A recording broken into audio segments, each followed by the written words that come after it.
Hi friends, welcomes to பவிஸ் பண்றி. இன்னைக்கு நம்ம பார்க்க போகிறது நார்மலாக சிக்கன் அப்படின்றது எல்லாம் தெரிஞ்ச விஷயம் தாங்க.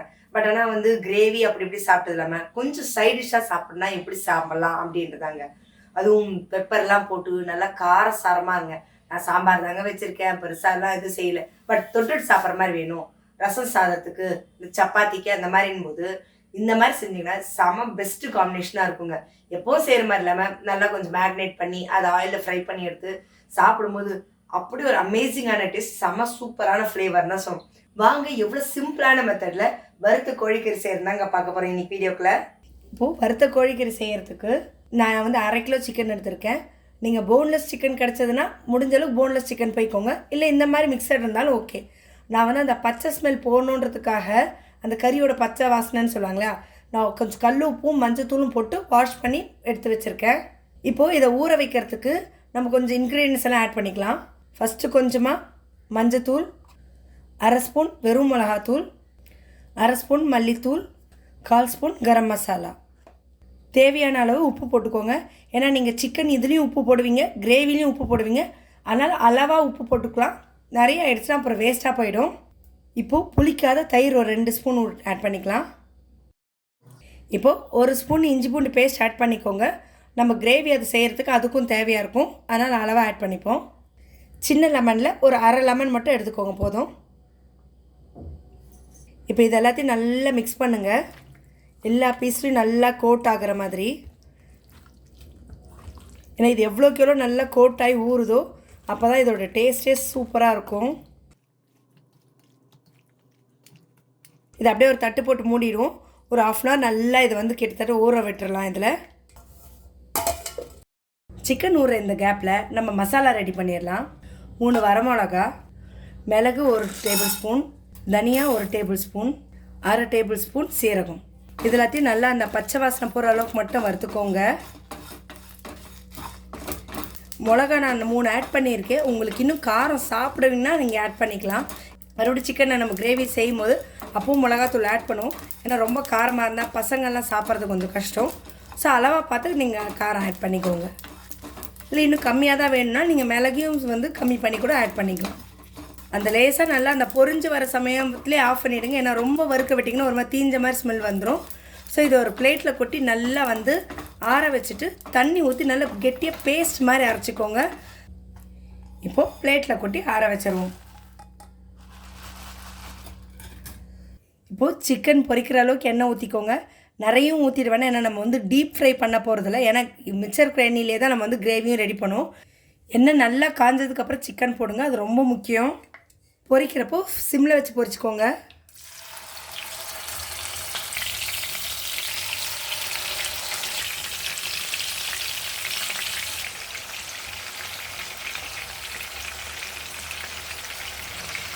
ரெண்டு பக்கமும் நல்லா கோல்டன் ப்ரௌனாக நல்லா பொரியிற அளவுக்கு வறுத்துக்கோங்க. ஹோட்டல்லாம் மோஸ்ட்லி பார்த்திங்கன்னா அந்த ஃபுட் கலரிங் ஆட் பண்ணுவாங்க, அந்த கலரு இம்ப்ரெஸ் பண்ணுன்றதுக்கு. பட் வீட்டில் நம்ம செய்கிறப்போ பசங்களுக்கு எல்லாம் கொடுக்குறப்போ நிறைய அந்த ஃபுட் கலரிங் யூஸ் பண்ணுறது ஹெல்த் வைஸ் நல்லா இருக்காது. அதனால் முடிஞ்ச அளவுக்கு நீங்கள் அவாய்ட் பண்ணிக்கோங்க. இல்லை உங்களுக்கு அது பிடிக்கும்னா நீங்கள் ஆட் பண்ணிக்கலாம், அது உங்களோட ஆப்ஷன் தான்.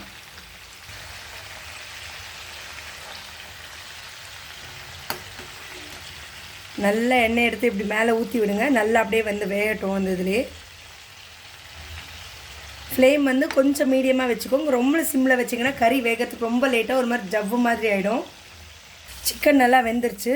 நல்லா இந்த மாதிரி கோல்டன் ப்ரௌன் ஆகிற அளவுக்கு விட்டு எடுத்துக்கோங்க. எடுத்து ஒரு பிளேட்டில் வச்சுக்கலாம். இதே மாதிரி நீங்கள் இப்போ ஊற வச்சுருக்க எல்லா சிக்கனையும் பொரிச்சு எடுத்துடலாம்.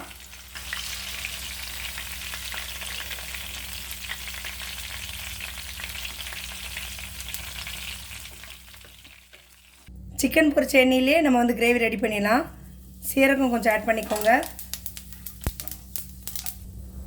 இஞ்சி பூண்டு பேஸ்ட்டு,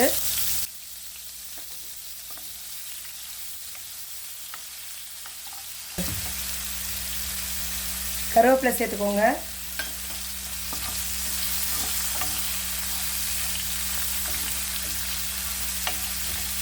இஞ்சி பூண்டு நல்லா அந்த பச்சை வாசனை போகிற அளவுக்கு லேசாக வதக்கிட்டு அதுக்கப்புறமா நம்ம அரைச்சி வச்சுருந்தோம் இல்லைங்களா பேஸ்ட்டு, வறுத்தது எல்லாத்தையும் அதை இது கூட நம்ம இப்போ ஆட் பண்ணிடலாம். இதை லைட்டாக தண்ணி ஊற்றி கழுவி நீங்கள் இது கூட மிக்ஸ் பண்ணி உங்களுக்கு எந்த அளவு கன்சிஸ்டன்சி வேணுமோ அதுக்கேற்ற மாதிரி ஆட் பண்ணிக்கோங்க. இப்போது அந்த தண்ணியை இதில் ஆட் பண்ணிக்கலாம். இப்போது இதில் தேவையான அளவுக்கு உப்பு, மிளகாத்தூள் வேணும்னா பார்த்துட்டு போட்டுக்கோங்க. ஏன்னா சிக்கன்லேயே நீங்கள் போட்டிருக்கீங்க, இதுலேயும் போட்டிங்கன்னா ரொம்ப காரமாச்சா சாப்பிட்றது கஷ்டம். ஆனால் உப்பு மிளகாத்தூள்லாம் பார்த்துட்டு லிமிட்டடாக ஆட் பண்ணிக்கோங்க. நல்லா அந்த மசாலாலாம் அப்படியே கொஞ்சம் நல்லா பிளெண்டாகி திக்காகட்டுங்க. ஏன்னா ரொம்ப தண்ணி சேர்த்துடாதீங்க. ரொம்ப தண்ணி சேர்த்துனீங்கன்னா ரொம்ப ஒரு மாதிரி பிரிஞ்சு போன மாதிரி இருக்கும். ஜஸ்ட் ஒரு 2 நிமிஷம் நல்லா அப்படியே விட்டிங்கன்னா சூப்பராக அந்த எண்ணெய்லாம் அப்படியே பிரிஞ்சு மேலே மிதங்க ஆரம்பிச்சிடும். இப்போ சிக்கன் பொரிச்சது எண்ணெய் நிறைய மிச்சம் இருந்துச்சுன்னா நீங்கள் எடுத்து வச்சு கூட மறுபடியும் கூட ஃப்ரை பண்ணிக்கலாம். இல்லை வேறு எதாவது நீங்கள் கிரேவி செய்கிறப்ப கூட யூஸ் பண்ணிக்கலாம். அதை நல்லா அது மாதிரி எண்ணெய் ஃபுல்லாக நல்லா அப்படியே பிரிஞ்சு வர அளவுக்கு நல்லா வதக்கிக்கோங்க. இப்போது நம்ம பொரிச்ச சிக்கன் எல்லாத்தையும் ஆட் பண்ணிடலாம்.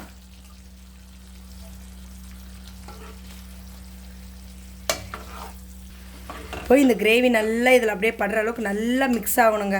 நல்லா பிளெண்ட் ஆகிற அளவுக்கு இது பண்ணி வச்சுக்கோங்க. நீங்கள் இதை வந்து சைட் டிஷ்ஷாக சாம்பார் சாதத்துக்கு, ரசத்துக்கு, சப்பாத்திக்கு, இட்லிக்கு, இடியாப்பத்துக்கெல்லாம் செம சூப்பராக இருக்குங்க. நல்லா அப்படி கெட்டியாக தொக்கு மாதிரி ரெடி ஆனதை அப்படியே நீங்கள் வச்சு சாப்பிடும்போது செம சூப்பராக இருக்கும். அது நீங்கள் எவ்வளோ சாப்பிட்றீங்கன்னு கணக்கே தெரியாத அளவுக்கு இறங்குன்னா பார்த்துக்கோங்க. நம்மளோட சிக்கன் சூப்பராக ரெடி ஆயிடுச்சு. இப்போ இதில் கொத்தமல்லி புதினாவை போட்டு நம்ம கார்னிஷ் பண்ணிடலாம். இப்போ நறுக்கி வச்சுருக்க கொத்தமல்லியும் புதினாவையும் அப்படியே ஆட் பண்ணிடுங்க. பார்க்குறதுக்கே செமையாக இருக்குங்க. இன்னும் வாசனை இன்னும் கமன்ட்டு. என்ன ஃப்ரெண்ட்ஸ், நான் சொல்லிக் கொடுத்த மெத்தட் உங்களுக்கு புரிஞ்சிருக்கும்னு நினைக்கிறேன். ரொம்ப சிம்பிளான மெத்தடில் வீட்டில் இருக்கிற இன்க்ரீடியன்ஸே வச்சு அது வாங்கணும் இது வாங்கணும் எந்த மசாலாவும் பெருசாக வாங்காமல் வீட்டில் இருக்க இன்க்ரீடியன்ஸ் வச்சு சிம்பிளாக ஊற வச்சோம், எடுத்தோம், ஃப்ரை பண்ணோம், செம்மையாக சாப்பிட்டு செம்மையாக என்ஜாய் பண்ணுன்ற மாதிரி தாங்க. ஸோ உங்களுக்கு என்னோட சேனல் பிடிச்சிருந்தா சப்ஸ்கிரைப் பண்ணுங்கள், பக்கத்தில் இருக்க பெல் ஐக்கானும் கிளிக் பண்ணிக்கோங்க. ஏன்னா அப்போ தான் இந்த மாதிரி இன்ட்ரெஸ்டிங்கான குக்கிங் வீடியோஸை நீங்கள் மிஸ் பண்ணாமல் பார்க்குறதுக்கு.